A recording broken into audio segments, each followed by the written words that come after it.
জুমা গেমিং কে কেউ করতেছে রোস্ট, আবার কেউ করতেছে সাপোর্ট। আর আমি এই ভিডিওতে জুমা গেমিং কে না রোস্ট করতেছি না সাপোর্ট করতেছি, যেটা সত্য আমি ওইটাই বলতেছি। আমাদের ফ্রি ফায়ার কমিউনিটি হয়ে গেছে ভাই একটা টক্সিক কমিউনিটি। আর বাংলাদেশের ফ্রি ফায়ার কমিউনিটিতে গেম প্লের সাপোর্ট তো একদমই করা হয় না। কে কার বদনাম করে উপরে উঠতেছে, কে কাকে খোঁচা দিয়ে উপরে উঠতেছে, মিথ্যা অভিনয় করে কাউকে হ্যারেস করতেছে। বলতে গেলে ভাই আমাদের বাংলাদেশ ভিউর জন্য যা খুশি তাই করতে পারে। কাউকে নিয়ে মিথ্যা গল্প বানানোর জন্য মানুষ এখন দুই একবারও ভাবে না যে তার পরিণতিটা কি হতে পারে। এখন মানুষ ভিডিওই বানায় অনলাইনে সফল হওয়ার জন্য। জুমার যে ভিডিওটা দেখলাম, জুমা নাকি এতিম, তার বাবা নাই। আর যেই বাবা কিনা বট গাছের মতো ছায় হয়ে দাঁড়িয়ে থাকে সন্তানদের পাশে, তো এখানে তার তো বাবা নাই, তার কেমন কষ্ট হইতে পারে আর সে কতটা কষ্ট নিয়ে ভিডিও বানিয়ে তোমাদেরকে হাসাতে পারে। আর সে কিন্তু কন্টেন্ট দেয়, এমন না যে সে রিয়েলি সবকিছু করতেছে, জাস্ট কন্টেন্ট তোমাদেরকে হাসানোর জন্য, বিনোদনের জন্য তোমাদেরকে ভিডিওগুলো দেয়। আর তোমরা মিথ্যা কথায় কান দিয়ে মেয়েটাকে খারাপ বলতে শুরু করলা।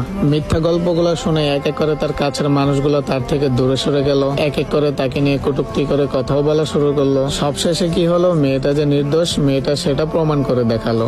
শুধু যে ছেলেরাই ফাইটার তা কিন্তু না, মেয়েরাও ফাইটার। ফ্যামিলির দায়িত্বের জন্য মেয়েরাও কত কষ্ট করে, এদেরকে দেখলেই বোঝা যায়।